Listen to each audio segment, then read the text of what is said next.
avant d'écouter comment chacun imagine la fin de saison de l'OM. Les objectifs, vous l'avez dit dans Téléfoot, Jacques-Henri, c'est la 4e place. Mais pourquoi pas la Ligue des Champions? Ça va jouer sur quoi cette fin de saison? La régularité, la capacité à rester concentré et à gagner tous les matchs, en tout cas à essayer d'obtenir un résultat partout où on jouera. Je crois que c'est là-dessus que ça va jouer, le mental.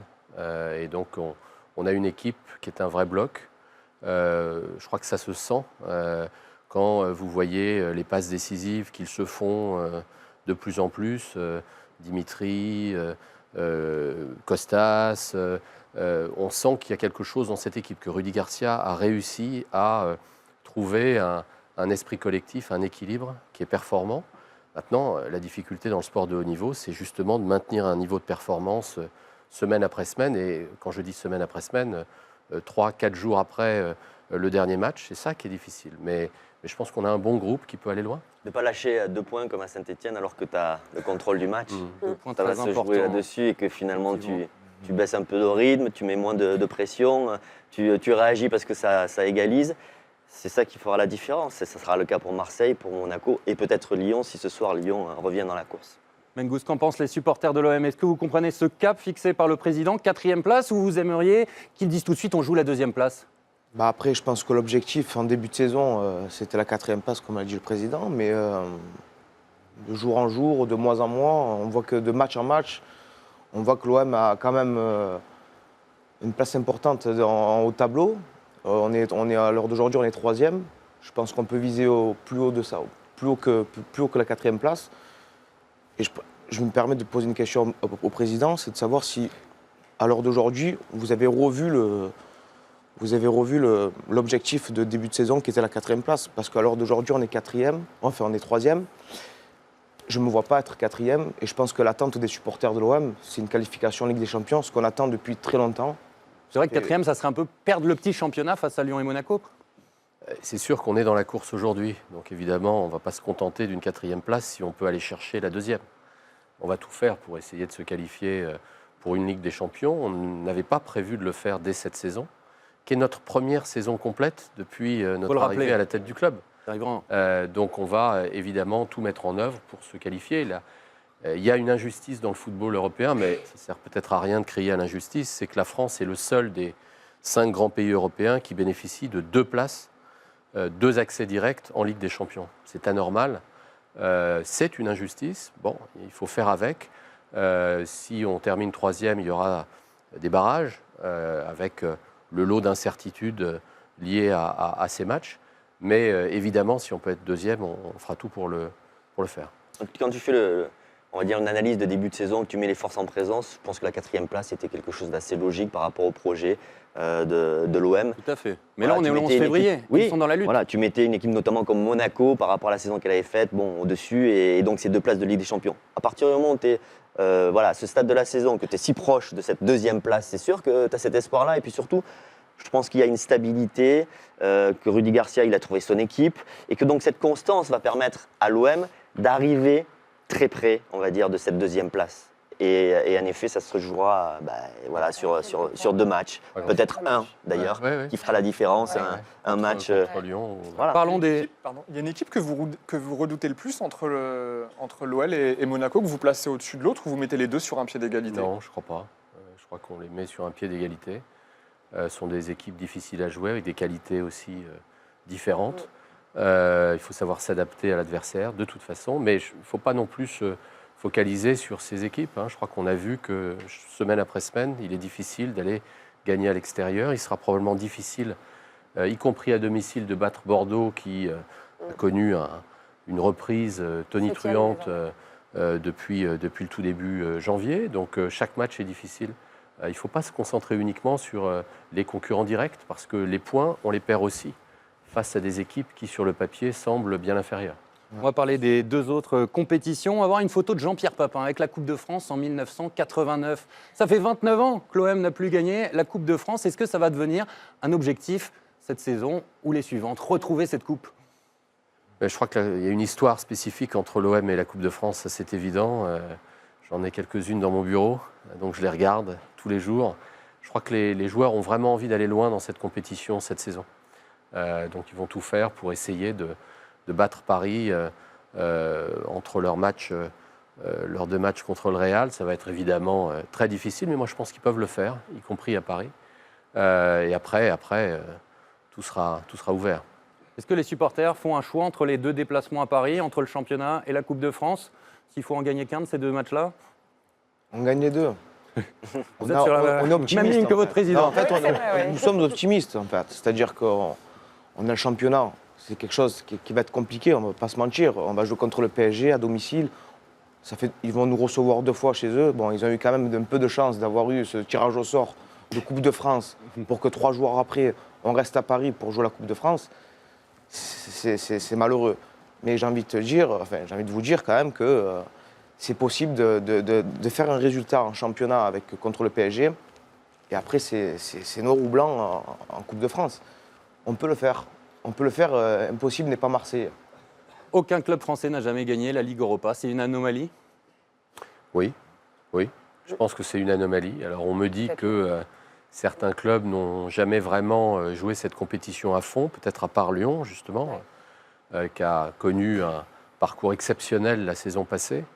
Mais je crois que c'est une compétition à la portée des clubs français, bien sûr. Braga est une bonne équipe.